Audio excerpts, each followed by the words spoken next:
পেশ করবা না, আল্লাহ আমি তার কাছে টাকা নেই নেই, সুযোগ আছে নাকি?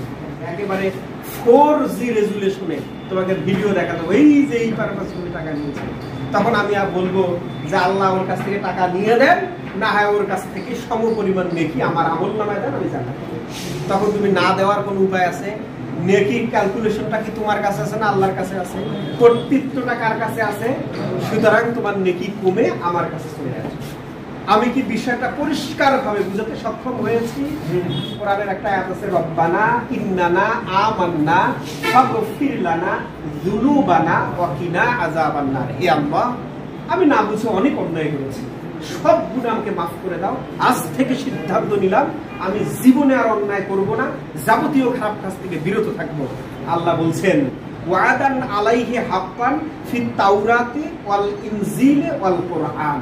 আল্লাহ বলছেন আমি এদেরকে যে জান্নাতে দিব, এটা তাওরাতেও ওয়াদা করেছি, ইনজিলেও ওয়াদা করেছি, কোরআনেও ওয়াদা করেছি।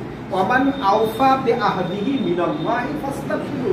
তোমরা কি মনে করো যে আল্লাহর চাইতে ওয়াদা পূরণকারী এই পৃথিবীর বুকে আর কেউ থাকতে পারে? It is the most important in the things of human life.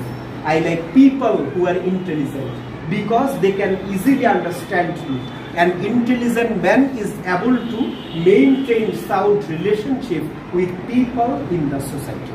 আমার মনে হয় আমি আমার সামান্যতম জ্ঞানে তোমাদেরকে এই গুরুত্বপূর্ণ বিষয়টি নিয়ে বোঝাতে সক্ষম হয়েছে।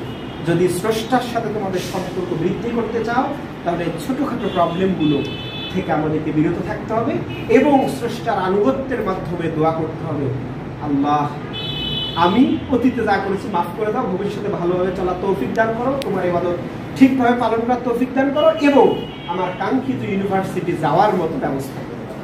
আল্লাহ বলেছে যে যা চায় আমি তা দিয়ে দেই, কোরআনের আয়াত। সুবহানাল্লাহ।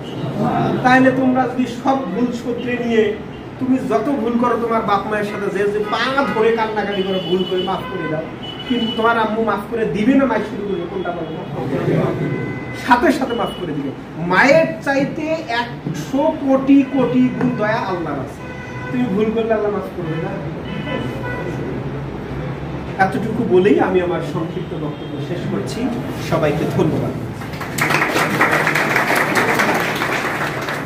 এ পর্যায়ে সংক্ষেপে বক্তব্য দেওয়ার জন্য আমি আহ্বান করছি ফোকাস বিশ্ববিদ্যালয় ভর্তি কোচিং রংপুর শাখার পরিচালনা পর্ষদ সদস্য রানা।